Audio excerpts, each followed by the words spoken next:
In college, my two friends and I thought we had hit the jackpot. We found a gorgeous three-bedroom house off campus with rent so low we almost couldn't believe it. Sure, the basement was a separate apartment, but with its own entrance and a blocked-off stairwell, it felt like a non-issue. Plus, the thermostat was upstairs in our unit, so we figured we'd have control over the temperature. It seemed perfect, at least on paper. We signed the lease without much thought, eager to settle in and enjoy our new space. But we'd overlooked one crucial detail. The lease made us responsible for the first few months. Things were great. Then, the basement tenant moved in. That's when everything spiraled out of control. She was in her 30s, loud, volatile, and chaotic. From the start, she made her presence known. We could hear her through the vents, yelling at her mom to pay for her phone bills and her grocery money, which we quickly realized meant Taco Bell and cheap tequila. Then came the shouting matches with her boyfriend, or maybe her dealer. She wasn't shy about demanding he bring her drugs, and it wasn't long before meth became a regular topic of her screaming fits. We tried to keep our distance. This woman was terrifying. But it wasn't just the noise, it was everything else too. She brought home 3 puppies and screamed at them, adding frantic barking to the chaos. She treated the place like her personal trash heap, and we were footing the utility bills for her mess of a life. With only 2 months left on the lease, we figured we could tough it out. Then winter hit and she started smoking. Constantly. The house was listed as non-smoking, something that had been a selling point for us. But apparently, in our state, landlords could technically call an apartment non-smoking even if it shared ventilation with one that wasn't. The cigarette smoke rose through the vents, filling our apartment and soaking into our belongings.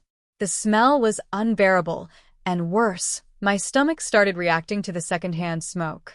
I couldn't eat without doubling over in pain. We called the landlord, hoping he'd step in. He brushed us off, claiming there was nothing he could do because she was allowed to smoke in her separate unit. We were stuck. That's when my roommates decided to take a vacation, leaving me alone with this nightmare for 2 weeks. The noise, the smoke, the stress, I was at my breaking point. I wasn't sleeping, I wasn't eating, and every second in that apartment felt like a punishment. After 3 days, I couldn't take it anymore.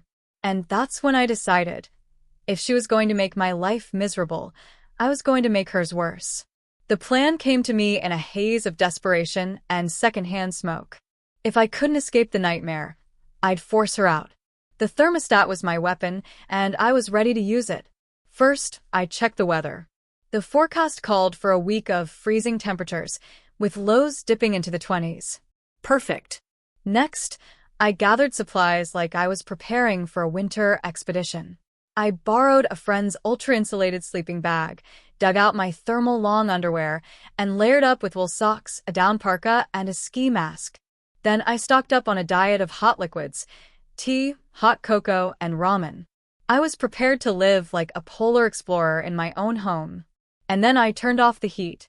The first day was almost satisfying. I could hear her screaming through the vents, but this time, it wasn't about meth or phone bills. "This place is a frozen shithole," she yelled at her mom over the phone.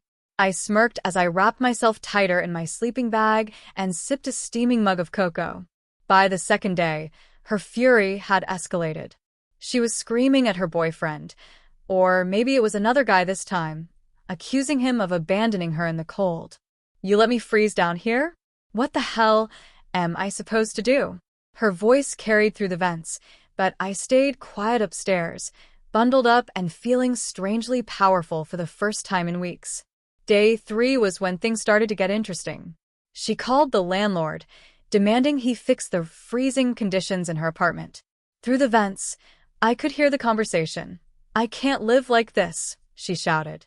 Sure enough, the landlord showed up at my door later that afternoon. I answered it dressed like I was about to go ice fishing in the Arctic, ski mask and all. The look on his face was priceless. "Don't you find it a little cold in here?" he asked, trying to sound casual. He left without another word. By day 4, she was unraveling completely.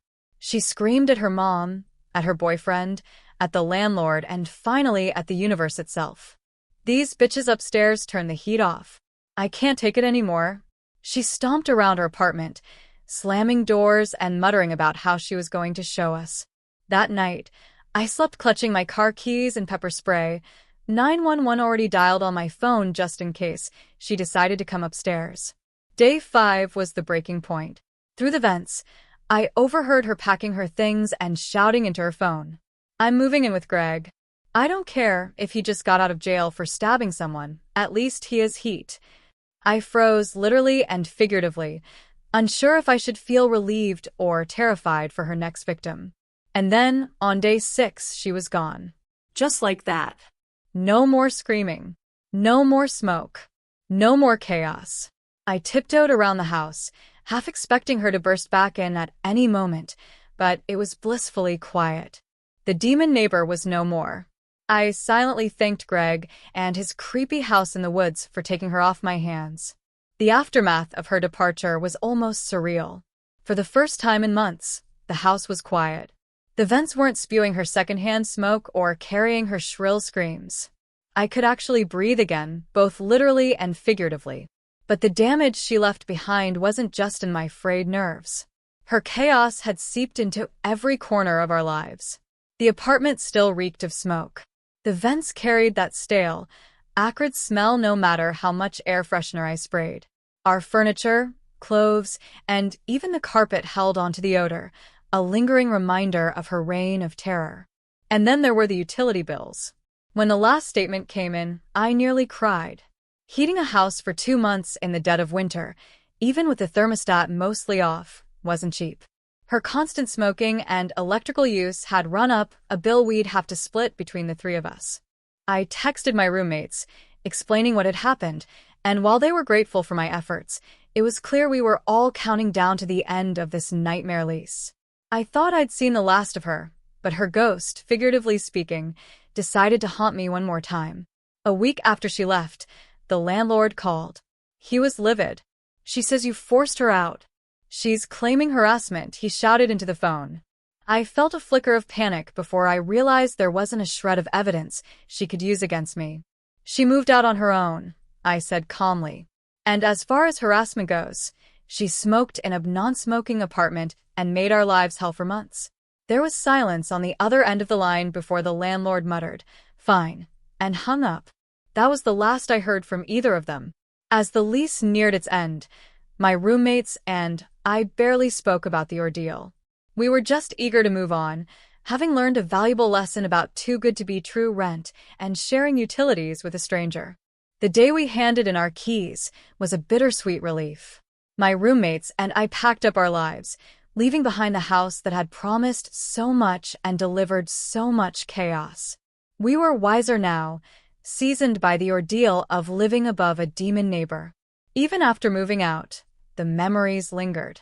I couldn't look at a thermostat without remembering the battle of wills. Every time I smelled cigarette smoke, I braced for yelling through the vents. But most of all, I carried with me a sharp awareness of the traps hidden in seemingly perfect housing deals. Looking back, I still marvel at how absurd the whole situation was. I had stared down a screaming, chain-smoking meth enthusiast with nothing but a sleeping bag and my determination to outlast her. It wasn't the way I'd imagined building my independence, but it was a lesson I wouldn't forget. The real moral of the story? If a place seems too good to be true, it probably is. And if you ever find yourself stuck in a rental nightmare, don't underestimate the power of a ski mask and a strategic thermostat. If you're renting your first place, always read the lease carefully and ask about utilities, shared spaces, and tenant histories. Trust your gut. If the deal feels off, walk away. If you enjoyed this story or found it helpful, subscribe to my YouTube channel for more tips, stories, and advice on navigating life's curveballs.